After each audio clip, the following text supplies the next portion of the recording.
जी नाज़रीन अस्सलाम वालेकुम। बुनियादी तौर पे तो खबर एक ही है और वो खबर तैनाती के हवाले से है। नई नई उसकी कॉनोटेशंस आ रही हैं और नई नई उसकी एंगल्स और शेड सामने आ रहे हैं। ये मामला कभी भी इतना बड़ा, इतना सकील, इतना गुंजलक नहीं होना चाहिए था।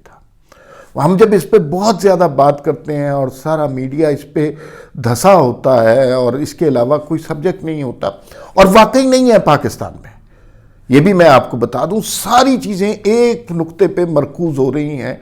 लेकिन अगर हम ज़रा पीछे हट के देखें, इसी तस्वीर को ज़रा कुछ फासले से देखें, इसके अंदर घुसे बगैर कि ये नंबर 1 है, ये नंबर 2 है और नंबर 3 है, नंबर 4 है, तो ये जो कुछ हो रहा है ये गलत हो रहा है।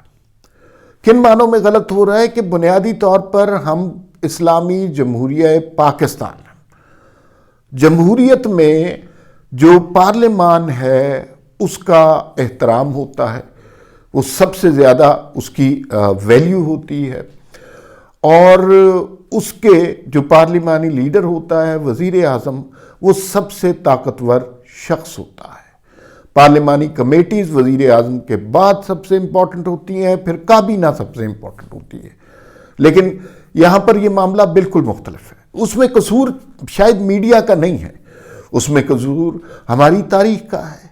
हमने तारीख में अपने चेहरों पर इतनी कालक मली है कि अब हमारे लिए सबसे बड़ा डिसीजन जो पाकिस्तान की तकदीर बदल देगा या पाकिस्तान की किस्मत को बर्बाद कर देगा, वो एक ही डिसीजन हो गया है, और वो है कि आर्मी चीफ कोई तैनात क्यों नहीं, कौन होगा। और ये बड़ी तकलीफ दे बातें हैं। हम भी ये बातें करने पर मजबूर इसलिए हैं कि इसके अलावा किसी के पास कोई मौजू नहीं है। तहरीक इंसाफ वाले अलबत्ता कहते हैं कि मुल्की मईशत पे बात करें जिस वक्त आप घड़ी का जिक्र करते हैं, लेकिन असल में उनका मसला भी तैनाती है। तो तैनाती पे क्या हो रहा है, चंद बुनियादी नकात उसके हवाले से जो नए सामने हैं। एक तो ख्वाजा आसिफ साहब ने सिचुएशन क्लियर कर दी है कि बाई जो है 1-2 मंडे को ये समरी मूव होगी, ट्यूसडे या वेडनेसडे को ये मामला तय पा जाएंगे। और मेरा ख्याल है, मेरी कुछ सोर्सेज से बात हुई है कि ये मामला बुध को नहीं जुमेरात को तय होंगे। और ये कोई नंबर्स का चक्कर नहीं है कि ये इन इल्मुल आदाद की बात है कि इस दिन, इस तारीख, इस घड़ी शुभ घड़ी होगी और पता नहीं कौन सी कामनाएं आएंगी, ऐसी कोई बात नहीं है। कुछ और वजूहत, बेसिकली वजह सिंपल सी है कि इसको जितना लिंगर ऑन करें, डिले करें, उतना ही हुकूमत के लिए बेहतर है। उनके बस में हो तो 25 के बजाय 26 को करें। फिर दूसरा एक मामला बहुत ज़्यादा जो गर्दिश कर रहा है वो ये है कि हुकूमत में और जनरल बाजवा के दरमियान बड़े शदीद इख्तलाफात हो गए हैं, और जो इस वक्त नंबर 1 है वो मुस्तकबिल के नंबर 1 के खिलाफ हो गया है। और उसने कहा है जी कि मेरी बात माने वरना ये सारा सिस्टम लपेट दिया जाएगा, कुछ तो खून बह जाएगा और मामला जो है हाथ से निकल जाएंगे। 28 तक तो मैं बैठा हूं, मैं देखता हूं कि मेरी मर्जी का चीफ क्यों नहीं लगता। तो इस खबर में भी कोई बहुत ज़्यादा हकीकत नहीं है। अगर हुकूमत पाकिस्तान चाहती है कि जनरल आसिम मुनीर जो सीनियर तरीन है उनको चीफ लगाना चाहती है, कोई लीगल हर्डल नहीं है उसमें।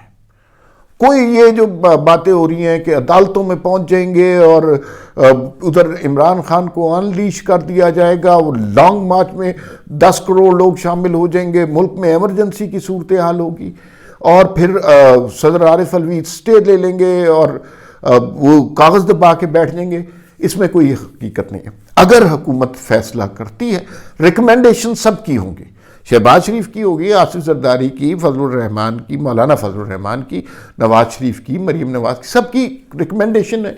मशवरे में कोई हर्ज नहीं है, तो वो रिकमेंडेशन सबकी होंगी। फाइनल फैसला वज़ीर आज़म पाकिस्तान ने करना है, और वो फैसला अपनी बिसात के मुताबिक और दूसरों के मशवरे के मुताबिक करेंगे। वो अगर चाहते हैं कि जनरल आसिम मुनीर को वो चीफ बना दें तो फिर कोई ताकत उन्हें रोक नहीं सकती, कोई लीगल हर्डल उनके रास्ते में हो नहीं सकती। और जिस वक्त उन्होंने अनाउंस कर देना, फर्ज करें कि अभी 1 घंटे बाद वो अनाउंस कर देते हैं, फिर उसके बाद नए चीफ आसिम मुनीर होंगे, वो फैसला कौन कुव्वत होंगे और वो फैसले करेंगे। और सारे लोग जो जनरल बाजवा की तरफ कान खुजाने की तरफ भी आजकल देखते हैं कि इसके ये मानी होंगे, वो जनरल आसिम मुनीर को इस तरह देखना शुरू कर देंगे। और जो है कोई भी जर्नैल होता है तो वो उसको उस तरह की वैल्यू मिलना शुरू हो जाएगी। जिस दिन अनाउंस होगा, अनफॉर्चुनेटली जनरल बाजवा को जो है उनकी वैल्यू उस तरह की नहीं रहेगी। लेकिन पीटीआई इस मामले में बहुत ही जो है ना नफरत अंगेज कैंपेन शुरू कर चुकी है। उसमें पता नहीं उनके क्या मकासद हैं। दो बातें हैं जो बहुत खौफनाक हैं और जिल्लत आमेज हैं, नफरत अंगेज हैं। कामरान शाहिद साहब ने कहीं कहा था और दुरुस्त कहा था कि ये अपने करीबी रिलेटिव्स में, उनका नाम नहीं ले रहा, कि अजीज अज़जां रिश्तों के हवाले से भी उन्हें गालियां देनी पड़े तो ये चूंकि पेड लोग हैं ये उनको गालियां देंगे। तो अब इसी तरह एकदम प्रोपेगेंडा शुरू होता है। दो प्रोपेगेंडा बड़े हो रहे हैं, सच है या झूठ है वो आप खुद अंदाजा कर सकते हैं। एक प्रोपेगेंडा है कि वजीर आजम हाउस में कल किसी ने वजीर आजम को थप्पड़ मारे, ज़दोकोब किया, बेइज्जत किया। ये मुमकिन नहीं है। और ये कैंपेन, दिलचस्प बात ये है, अलमनाक बात ये है, इस कैंपेन के लिए पीटीआई के ट्रोल्स, पीटीआई के सहाफ़ी ही सिर्फ शामिल नहीं है। मरियम नवाज का फेक अकाउंट बना दिया, और ये कुछ भी, ये जो बाइडन का फेक अकाउंट बना लेते हैं, मरियम नवाज तो कुछ भी नहीं। और उसके ऊपर भी ये कहा गया कि थप्पड़ मारना वैसे अच्छी बात नहीं। एजाज चौधरी साहब, उनका एक फेक अकाउंट बना दिया, उनके खिलाफ इस तरह की कैंपेन, उनकी तरफ से मैसेज आ गया। एजाज चौधरी का वैसे फेक नहीं भी हो सकता। सेनेटर्स हैं पीटीआई के, सिटिंग सेनेटर हैं, ओरिजिनल अकाउंट है, और कह रहे हैं थप्पड़ तो नहीं मारना चाहिए। इससे आप कर क्या रहे हैं? और थप्पड़ किसने मारा ये बात कोई नहीं कर रहा, बस ये बता रहे हैं कि वो जो है ताकतवर लोगों ने थप्पड़ मारे हैं वज़ीर आज़म। इशारा जनरल बाजवा की तरफ है कि जनरल बाजवा और उनकी टीम ने वज़ीर आज़म किसी बात पर ना माने और उसके बाद उन्होंने थप्पड़ो थप्पड़ी कर दिया। ये नहीं हो सकता। ये कैंपेन वज़ीर आज़म हाउस के तक़द्दुस, ये कैंपेन फौज की जो क्रेडिबिलिटी है, जो कि पीटीआई वालों ने ज़्यादा नहीं छोड़ी, ये भी याद रखिए, और जमहूरियत के तमाम तर असूलों के ख़िलाफ़ है। ये कैंपेन पाकिस्तान के ख़िलाफ़ है और ये बहुत तकलीफ दह चीज़ है। दूसरा, पता नहीं इनके क्या मकासद हैं। एक व्हाट्सएप ग्रुप्स की सियासत होती है, मतलब एक तो विजिबल चीज़ें होती है ना कि आप जो हैं ट्विटर पे कोई बात लिखें, वो विजिबल है, सबको पता है कि वो क्या हो रहा है और किसने लिखा है, फेक अकाउंट है वो भी पकड़ा जाता है। फेसबुक पे लिखें, वी लॉग करें, ये सारी चीज़ें विजिबल हैं। एक इनविजिबल मलिशियस कैंपेन होती है थ्रू व्हाट्सएप। तो व्हाट्सएप पे जो मैसेज बहुत सर्कुलेट कर रहा है वो ये है कि हुकूमत चाह रही है जनरल आसिम मुनीर को चीफ लगा दिया जाए, और जो है जनरल बाजवा बड़े इंसिस्टेंट है कि नहीं नहीं नहीं नहीं नहीं, जनरल फैज़ हमीद को चीफ बनवाना है और मैं खून के आखिरी कतरे तक ये कुर्बानी दूंगा। जब तक जनरल फैज़ हमीद नहीं बनेंगे चीफ, उस वक्त तक मैं सुख का सांस नहीं लूंगा। ये बहुत ज़्यादा, बहुत तवातुर से ये मैसेजेस चल रहे हैं। और हो सकता है किसी स्टेज पर कहीं जनरल बाजवा के ब्लू आइड बॉय जनरल फैज़ हों।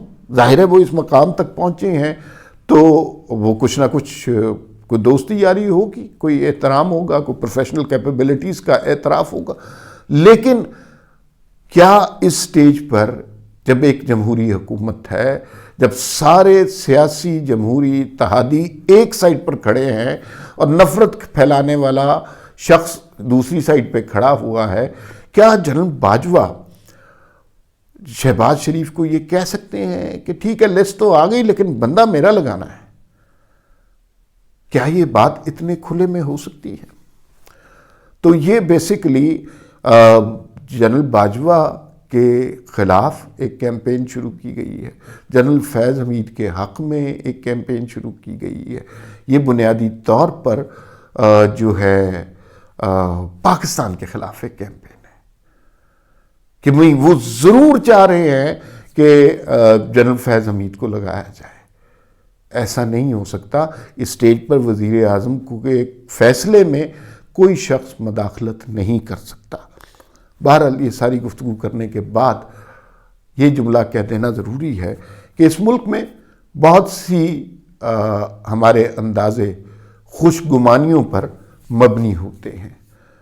ہم ویسے ہی خوش ہو رہے ہوتے ہیں کہ یہ جمہوری ملک ہے اور اس کے اندر جمہوری روایات ہیں، پارلیمان کی بالادستی ہے۔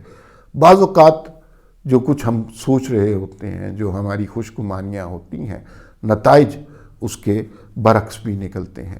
یہ اس ملک کی ایک بڑی بدقسمت روایت رہی ہے۔ فی الوقت اتنا ہی، پھر ملاقات ہوگی۔ اللہ حافظ۔